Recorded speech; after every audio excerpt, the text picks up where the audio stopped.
What's up, everybody? MrAWALK here. It's been a while. Pretty wild ride since my last video on Tekken 7. But today I'm going to be doing something a little bit different. I recently picked up Resident Evil 3 and I immediately fell in love with the Project Resistance mode. So I've had over about, I'd say 16 or so hours as the Mastermind. So far I like Daniel the most, the second one you're able to unlock.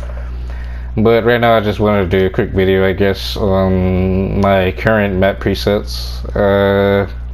So far Downtown is probably the only one that I have one for each respective Mastermind. This first one here is kind of like a throwaway, but I tend to use it for Daniel because he benefits the most just from controlling zombies. So my area 1 here, I like to keep the puzzle pieces, as you can see here, the 3 of these. I like to keep them in kind of a horizontal line here because they have to start here, work their way around, and before you know it, they'll be on this general area. So, and you'll see in a second why. The first 2 rooms we're not too worried about. Really just kind of take control of this first camera here and lock this door immediately. Right here. This room, you could totally put any zombie you want here. Typically you have around 4 points at the start, so it allows you to get a tough zombie or even a partially armored zombie that you can take control of right at the gate and stall a little bit of time. People like to bunch up here, typically. I use my first level 2 lock at this door right here, and then I immediately take control of this partially armored zombie here. And it's the same idea. Oh, I exited out, sorry about that.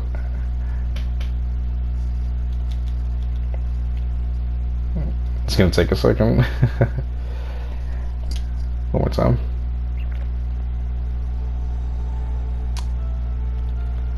As I was saying, the same idea as this first room. You wanna put a zombie in this general area and then stall them as they break through the respective doors.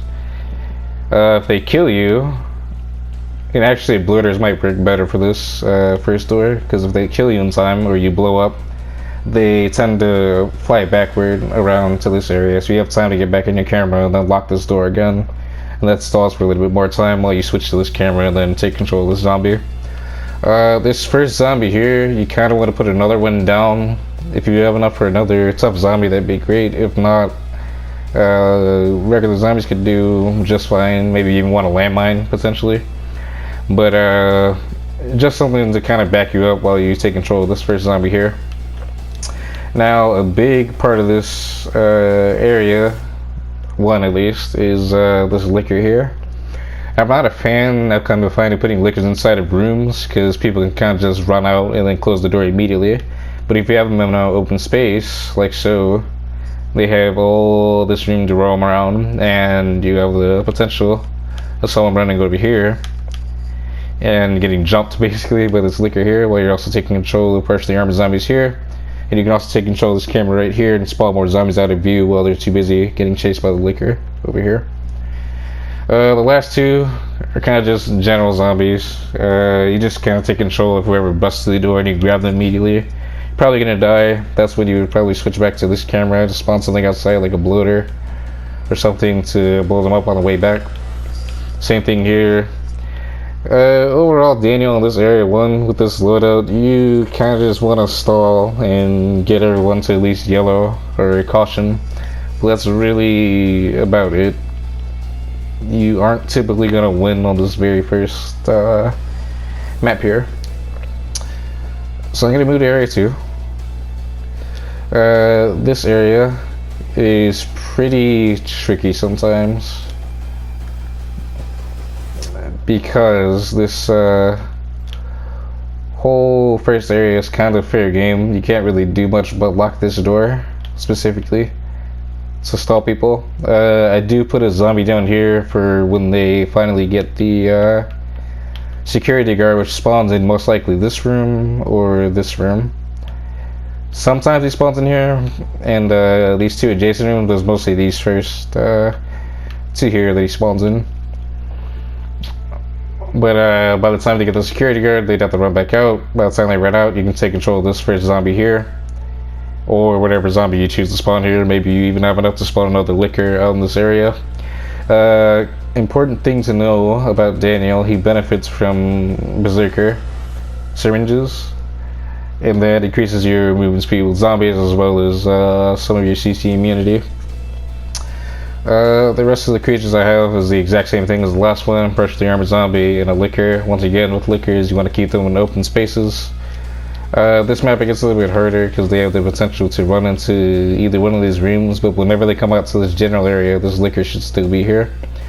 I'm thinking in hindsight, I kind of want to move this licker to this side. That way, when they run down this hall, they're basically running towards it. And maybe I might... The only problem I have with this hallway is you can't really... I'm actually just gonna cancel that. You can't really take control of a camera on this side to spawn anything down on this end, which kind of is a bummer. But, I mean, you just kind of have to roll with it. This room down here, I never really put anything here. The supply zombie typically spawn in this room, from my experience so far. Which is okay, it's alright. Like, you just kind of take control, lock the door, and if you have a machine gun, just kind of waste time a little bit. This room though, this little area, is a huge choke point. I think it's great because you are able to put bloaters or even another partially armored zombie right in this corner, because they have to turn a very sharp corner in order to get into this main room right here. And this room, or this general area, is around the time you should have your bioweapon. If you're playing Daniel, which this map is for, you'll have Mr. X. The reason the partially armored zombie is here is because by the time they bust through here, you should be able to deploy at least another zombie or two. And then by the time they rush this area, for whatever reason, maybe they want to do the security early, you can spawn Mr. X in and then kind of force them into a choke point right here in this general area. Same thing with this room. They bust in, they focus this, you spawn Mr. X. They're trapped now, you can't really kite around anything in this room. That's the reason I have these set up here and here, because once again, it's an open area. You can't really kite Mr. X. This room you definitely want to avoid when you spawn as Mr. X, because this, I think there's lockers in the actual map, but it's very easy to kite Mr. X around here. You'll just be wasting your time. Same thing with here, it's a little bit harder, but it's very hard for multiple people to run in a circle than it is for just one person. So if you have a decent amount of people in here, I'd say like at least 2, it's worth it. Otherwise, just try to trap them in this room right here. One thing you don't want to do with this map though, that's kind of hard, is you don't want to get in the habit of spawning things just to spawn them at this point, because it's already kind of lost cause. Just take control of whatever you had off here, off screen, and then just kind of make do with what you got. Otherwise, you'll have to be a step ahead of them to get that. A good thing about this map is they have to come through this room right here. Like, that's 100% guaranteed. This is the actual dead end. So take advantage of that with whatever you want to put here. Bloaters work very well here as well if you spawn it from this camera down here. Moving on to the last area. As you can see, I use a lot of zombies this time around to kind of stall, and then one licker once again in an open space to catch whatever is running through this area. The good thing, I actually have one more spot I can put a tractor mine in, and I'm going to put that. They come out this area, down the steps, you gotta run through here. So these light blue spots, these are the lifts that take you up to the second level. You can see it with that little diagonal line. These are all the second level. I'm actually gonna put this right about here, and my reasoning for that is that most people would not see that. Sorry. That was actually kind of hard. I can't really. Alright, well, let's just, yeah. We're just gonna move this around for the time being. Just so I can explain everything. Oh, you can actually, okay. Speed up this triangle. So pretend this is here. Like I said. Your liquor is going to be distracting whoever runs all these steps. I might actually put the liquor back here, that way they don't see it on the way in. But essentially, with the survivors running down these steps into this main area, you're too focused that you want to kind of sprint through here and get to this like as fast as possible. But this tracker mine here will allow extra damage for your liquor. You can spawn anything you want over here in this area where they can't see you, and you run in and you ambush them. Potentially getting a free down. The only problem with level 3 on this map especially, there's not a lot of like choke points because the level 3 is randomized, so you can't actually pick which objectives you want. But the good news about this map is there's only, oh actually I'll take that back, there's still 5. In my experience, you mostly see this one. You don't really see this one too often. This one's pretty common too. I don't think I've ever seen this one. But definitely you want to build towards this one and this one. Sorry. This one and this one. My bad. The reason I have 5 enemies over in this area is because this is a pretty high traffic area, as well as this one. You could argue that you could do the same kind of setup in this area because it's actually the first area they go to. They come out this room, down the steps, and you have to either go this way or go this way. But to get to the lift, you have to go this way. So you could argue maybe you could put a bloater like right here or even here where they can't see you and just kind of run out and blow up. But other than that, that's really all I have for Daniel. Your choke points are pretty strong here actually. These are very tight corridors, so if you spawn on the steps as Mr. X or even on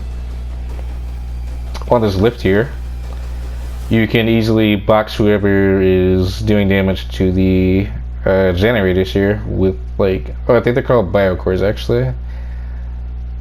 Do a bunch of damage to the biocores with like little to no penalty. But other than that, not much else to speak on as far as Daniel. And with that, I will save these changes and move on to the next mastermind. Probably want to talk about Annette next. She's definitely the most common, seeing as she's the first one you unlock, so it doesn't really even matter. I believe this is hers, yes. So I've done some rationale work, and before you freak out and say, well, why is there no no keys and doors besides this one in the center, I will actually tell you why. So once again, first 2 locks, these are both level 3, so it's going to take a minute. Unless you have a Tyrone, you can bust these immediately. In this room you can spawn a bloater if you want to. Same thing here. A really good thing about downtown is if you have bloaters, you want to use them right here. You can actually open this gate and hit the survivors who are kind of getting their gear up at the start of the game. Maybe they're taking too long. You can take control, run in and blow up for a free chunk of damage as well as time off, and then you switch back to this camera. You can potentially do the same thing over here. Same thing in this room. You can blow up when people bust through, and then you lock the door. It's kind of like rinse and repeat. And then this room is where it gets interesting. So these are all dogs that I have, and dogs kind of follow the same logic I have behind liquors. Dogs aren't very good indoors, once again, by experience, mostly because they kind of take a while to really lock on to a target. So by rationale, and plus they roam too, so they don't stand stationary like zombies would. They kind of like limber around a little bit, and then when something comes into view, they attack. So the reason I have it this way is because, say your survivors are just very impatient. They just bust through. One, they get hit by this lamb right here, so that staggers them a little bit. They get time for the 2 dogs here to lock on. You can also take control from this camera and spawn a few more. The main thing about Annette is that you benefit even more from Berserker rounds than you do as Daniel. So if you give Berserker to each of these dogs, they are flying, I tell you. Flying at the survivors, they don't have time to shoot them. And they don't take hit stun either from bullets. So as they sprint through, say they just don't want to even deal with it. You know, you got 1, 2, 3, 4, 5, 6 dogs coming at you. They don't want to deal with it. They just sprint through. Now you've aggroed all of them, and they're all sprinting. Now you could argue that they would basically be taken out almost immediately by some kind of explosive, but you don't really have those at the start of the game. Especially if the survivors have like a Tyrone or a Samuel. They're more focused on melee weapons, so they don't really have the means to take them out at range. But your other survivors like January, Becca, Valerie, they're gonna be able to take them out no problem. Martin's just Martin.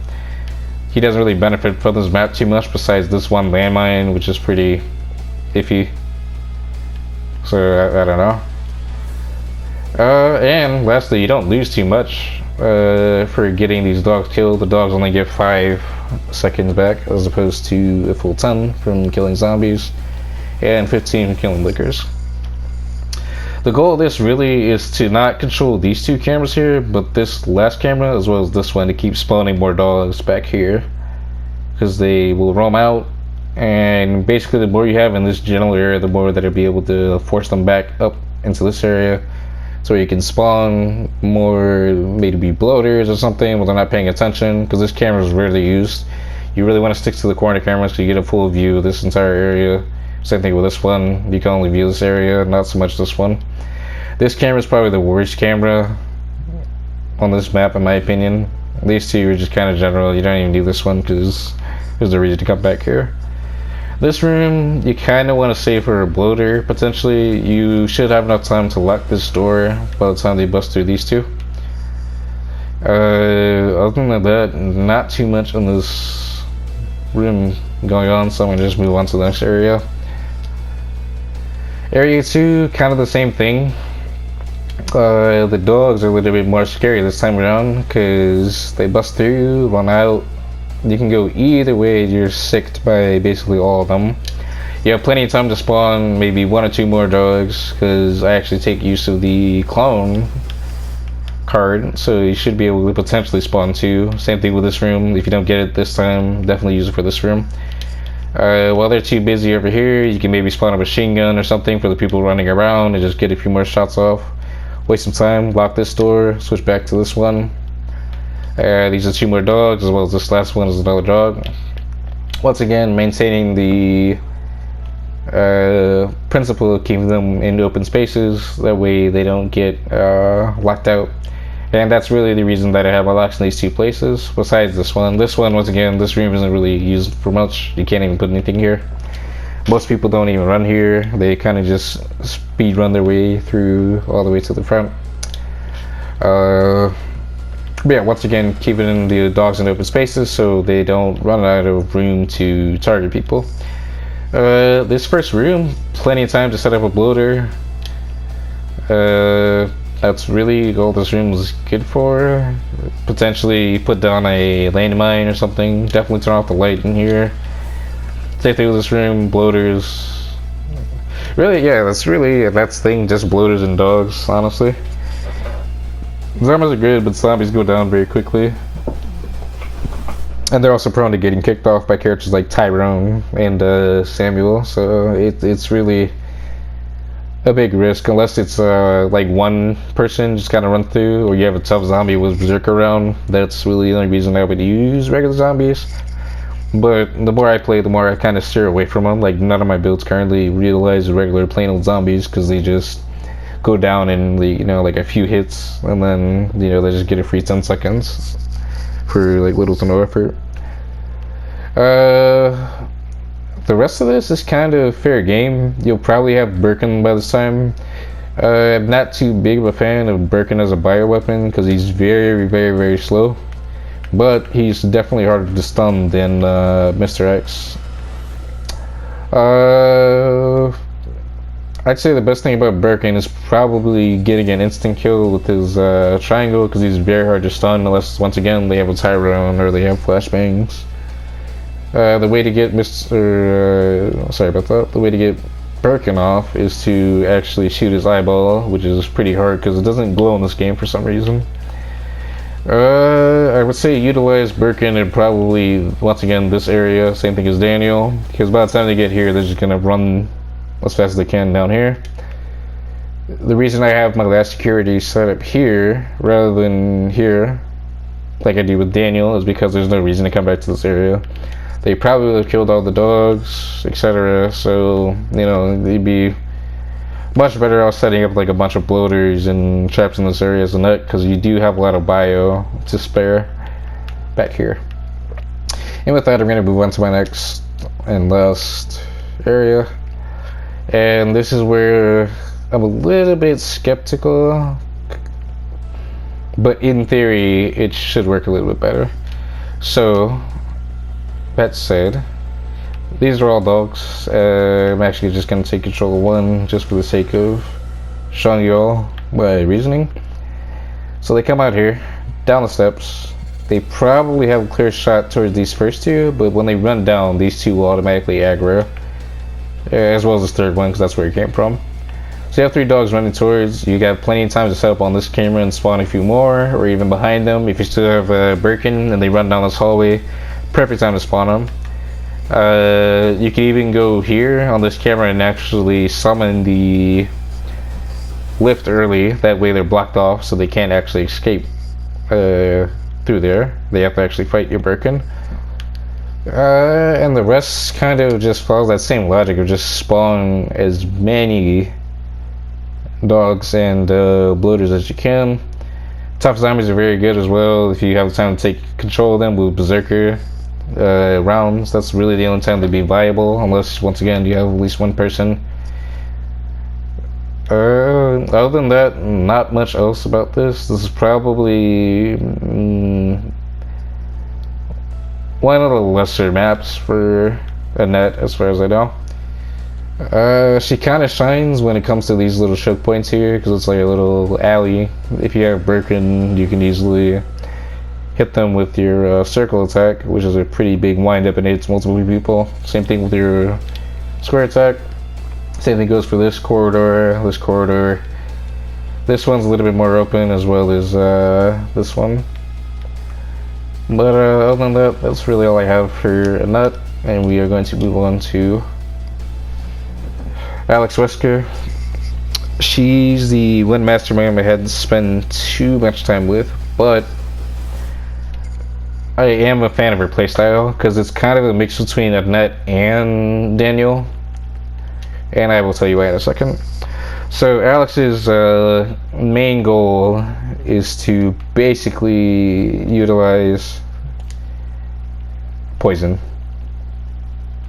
So all these zombies are infectious. They basically spawn like a gas cloud that infects people when they walk through it, as well as your basic attacks do extra. Your grab attacks do extra infected damage. Super easy to infect someone before they even make it through this first area.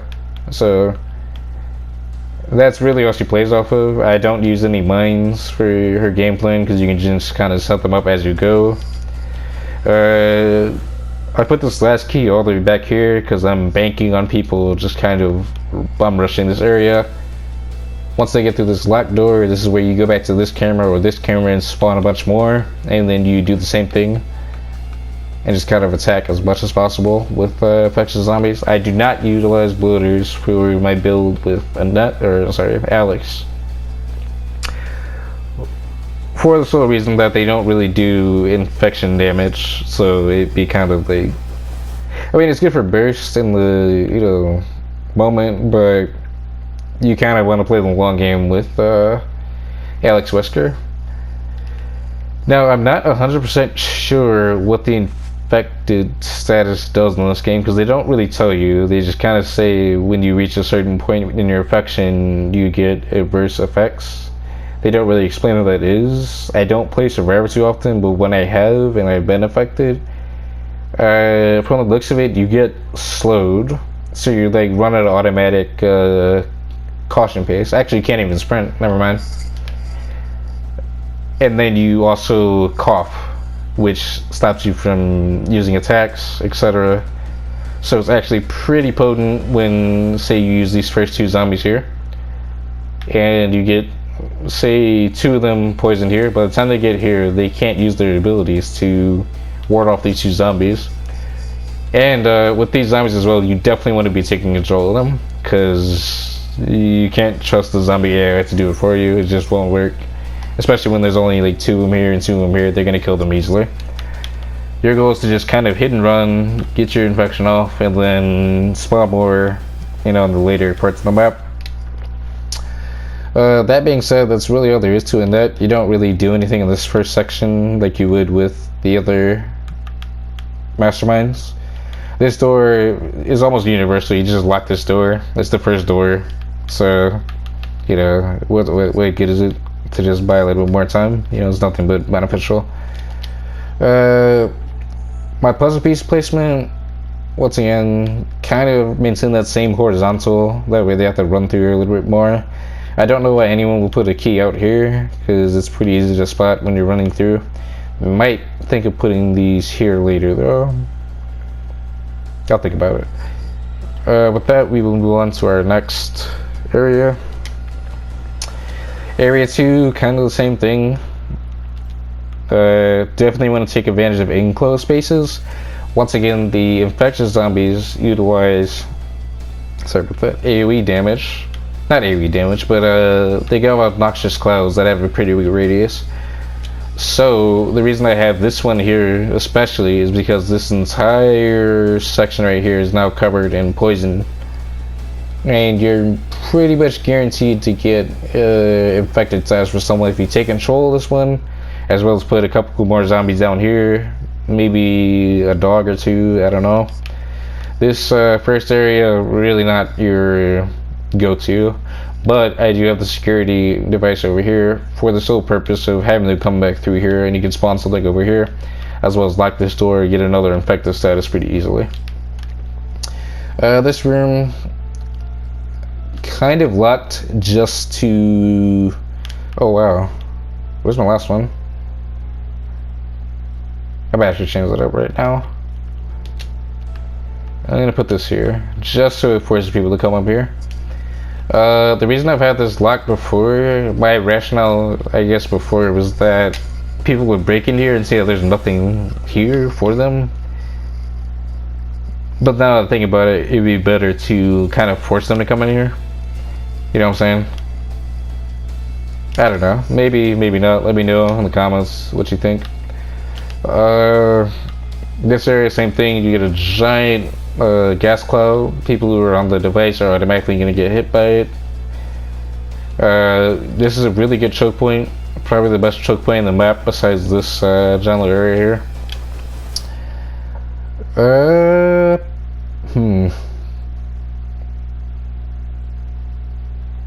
Yeah, really just focus on spawning mines in here, I suppose. That's really all there is to it. She functions much like Daniel would. You just kind of take control, and that's about it. Just hope to get some decent damage off on survivors before you can grab them, and then immediately exit your camera. And then by the time you get into this area, typically, yeah, with every mastermind, you typically get your bioweapon by the time you reach like this area. So Alex's bioweapon is very good for stalling time. You get at least like 30 seconds worth of wasted time just by using it, like right out the gate.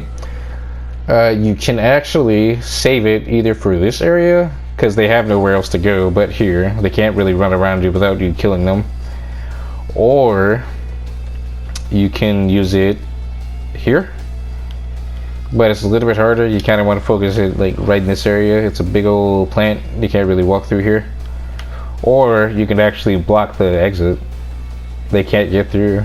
They have to actually sit there. And you can pull survivors all the way from over here and execute them. And they get spawned all the way back at the start. So they have to do it all the way over again. By the time they get back, you wasted another 20 seconds or so. And you're still taking damage off these other survivors that are just like wasting their time shooting you. That's about it for Alex on this map. She definitely benefits from stalling at the last objective here. Or, if you want to take it a step further and you have time, you could totally set up off of this camera and put your plant on top of this door right here, because I can only come through this area right here. So you can waste a little bit more time. It's not beneficial to use this camera to put it in front of this, because they can actually get behind you, I'm pretty sure. As well as it's kind of harder to stop a bunch of people that are running around the room, you know, rather than just one straight line. But I'm just gonna move on to my last area. Area 3, my creatures are kind of spread out. I actually have them in a lot of choke points. I'm going to move around this landmine so you can see what I'm talking about. So once again, these are all infectious zombies. I have them in specific spots, mostly in staircases and entrances to the platforms, for the sole reason that people still have to walk through these even if they kill them. So that's free infected statuses, especially for this zombie in front of this barrier core right here. It's automatic infectious status. Same thing with these two. Once again, you get the plant. The plant is very good up here, because you can sit right in front of this bad boy and just kind of reel them in from here. It's actually probably better over here though, because this is a wall right here, this little red space, so they can't shoot through it. You can actually set up your plant right here and do the same thing. Same thing here. Same thing here, but they can shoot from above probably, so I wouldn't recommend that one. This is probably the hardest one to defend, because they can kind of squeeze their way through. You can't really block the entire exit, but the same principle stands as the area before, where you kind of take advantage of the exit and kind of block it off. Whew. So the last one we're going to talk about here is probably my second favorite, which is Spencer.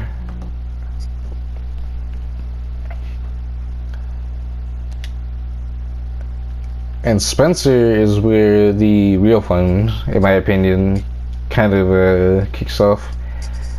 So Spencer is the master, as you can see, of just wasting time. I literally have one creature in this entire setup here, and that one creature is a detonator. Oh, they're called detonators. I call them bloaters. Whoops, I'm sorry guys. But yeah, detonators. So detonators, this one especially, you just run in, blow them up, get free damage. You get about like 20 seconds taken off you the whole team, which is great. If you are lucky, you'll spawn with a turret, and you can put that here. When they run out, they automatically get tracked by the turret. Ooh, that is bad. I'm actually going to discard my changes real quick. Sorry about that. I accidentally randomized.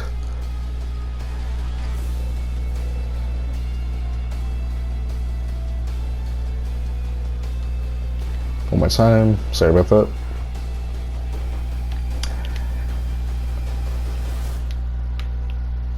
So yeah, once again, blow these up. Put a turret here. The turret will shoot whoever comes through here first. Typically, you have enough to get about 15 seconds. The turret rifle takes about 5 seconds with each shot. If you're utilizing the lock perk, you get automatic level 3s. So, lock this door right at the start. That way you have it off cooldown by the time they come through here. This is where you set up your first bloater. I call them bloaters again, sorry about that. Your first detonator. In this area, they bust through, you blow them up, immediately get back to the camera, and you lock this door again. And it takes off another 5-10 seconds, because these level 3 doors are extremely hard to break through when you're playing against Spencer.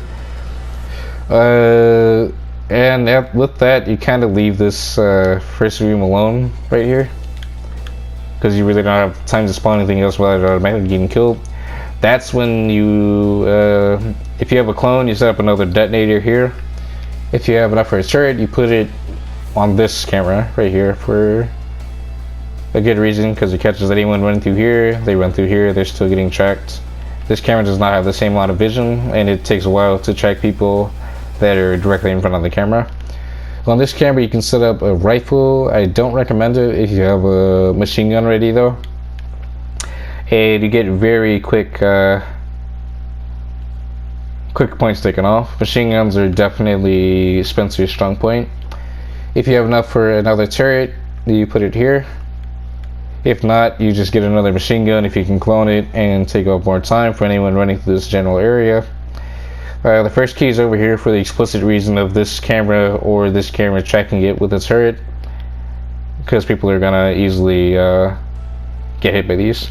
All of my mine placements are right in front of doors. That way, when they run through, they automatically explode, more or less. Once again, taking advantage of all the cameras, this room is a pretty big choke point. This room I like to spread up a bloater in because you kind of utilize the same tactic of this room. By the time they open it up and you blow them back, they are knocked off like flat on their ass, so they don't really have time to open up the door again unless someone's paying attention and then sprints in. But by the time they blow up from your detonator, you can lock the door again and then set up a machine gun. So when they unlock the door again and kick it down, you basically shoot everyone that's just kind of like wedging themselves in between here. This last key is a little bit fair game, unfortunately, because there's no more locks left for this, unless you can get here in time and lock this door. Typically, there's only one person that kind of goes into this back room, so you really don't have much to worry about. Especially if you do everything correctly, everyone should be at caution by this point, so it's very easy to get someone to red or even possibly kill them if they step into this landmine here. If you don't want to use a second, I'd actually get rid of this high explosive. This one's actually a pretty good spot though. Most people don't see this coming around the corner here because they're too busy going for the key there.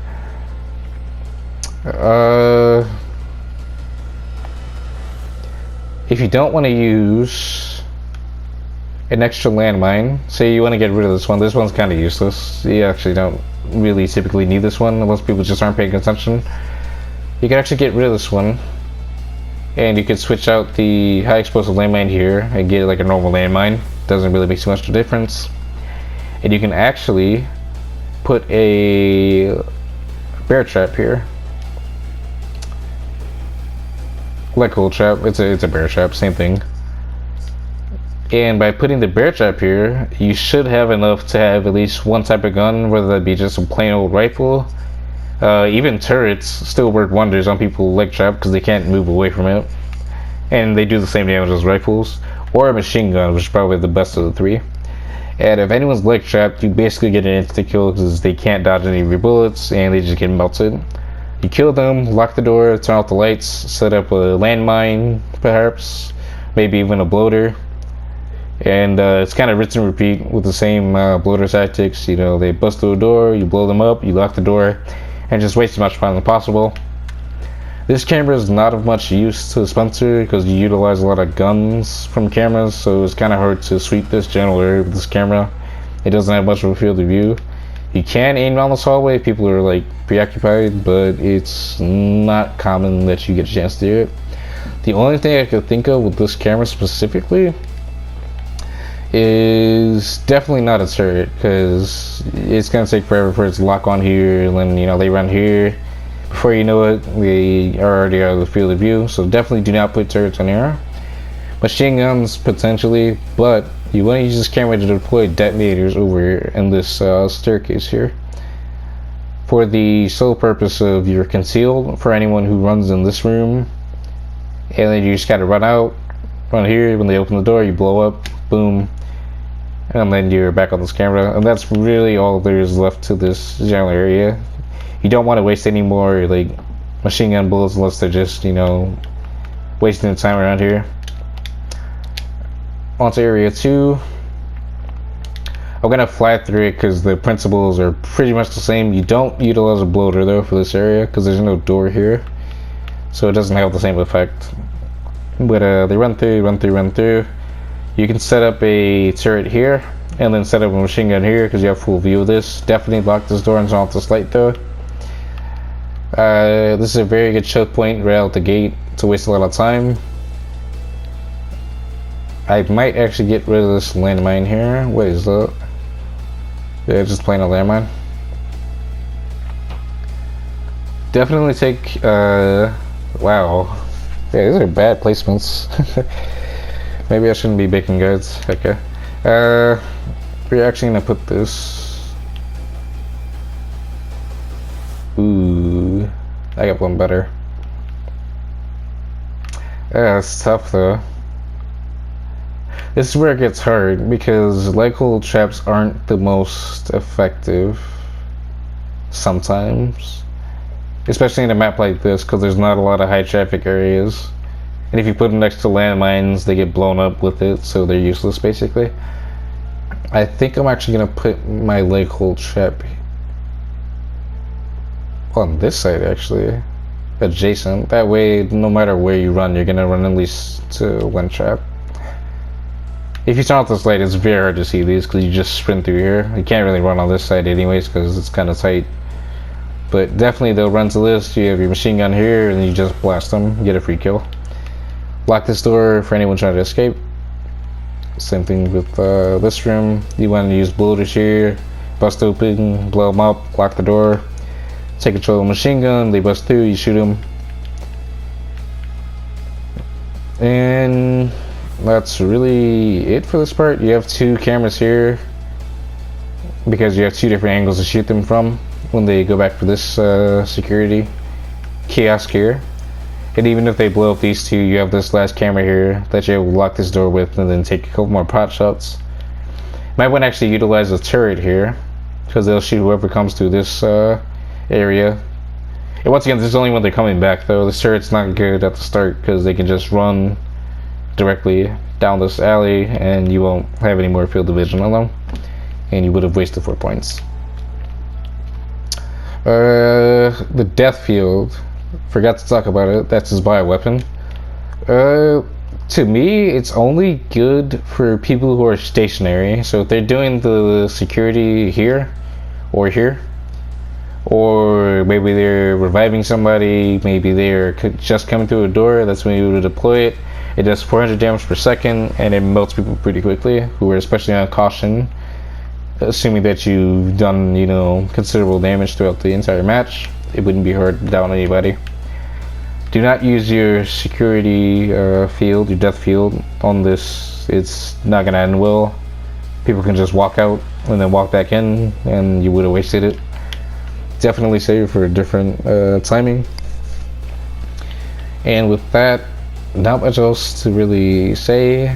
Definitely utilize a turret on this camera. This camera is good for machine guns, so you get a full view of this whole section right here when they're trying to sprint past. Machine guns are good here as well. This camera, I would say a rifle is probably the only thing you want to expend. It's not that expensive, it's only 2 points. This camera you probably want to use to put landmine down in this area. Other than that, not much else really to Spencer for this area.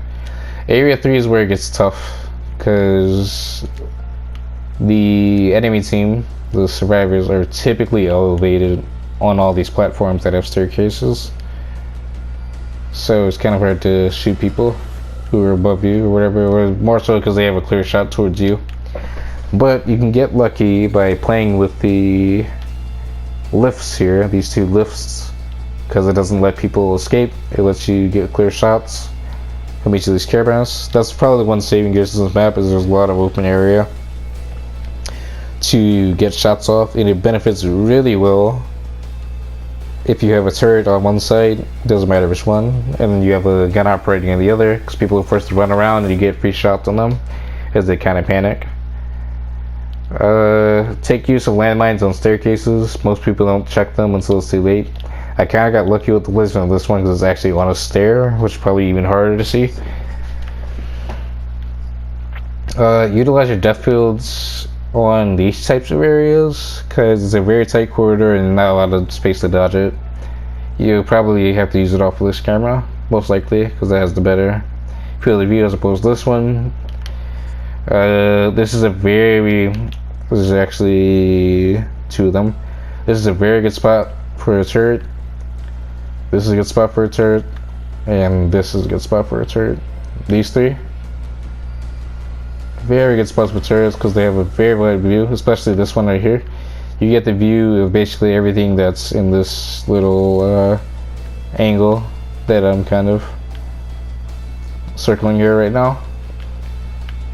But other than that, you just want them, once again, utilize machine guns. You don't really make much use of bloaters here because they typically get killed before you can deploy them. Unless people say you got, you know, like 2 people down, the other person's going to revive, you can probably pop a bloater over here while they're too busy, you know, reviving stuff. Run over here, blow up. That's really the only thing you could possibly do. Once they're here, you pretty much are shit out of luck. There's not much else you can do to stop them. But other than that, that's really all there is for Spencer. And that's pretty much all I have for the masterminds. I really enjoy this mode so far. Survivor just isn't my cup of tea, especially with the balancing issues currently at launch. I hope they fix these things because I definitely look forward to playing this game more and more. I will probably make another video for these next 3 maps, doing the same thing, talking about each and every mastermind as well as my setups for them. In the meantime, I will also upload a few matches showcasing some of the masterminds I like to play. I have a few matches of Daniel recorded, and I have a lot of matches of Spencer recorded, so I'm sure you guys like those. But be sure to like, comment, subscribe. Let me know if you find anything useful in this video, if you have any questions, that kind of thing. And with that, I will leave you guys to it. Peace.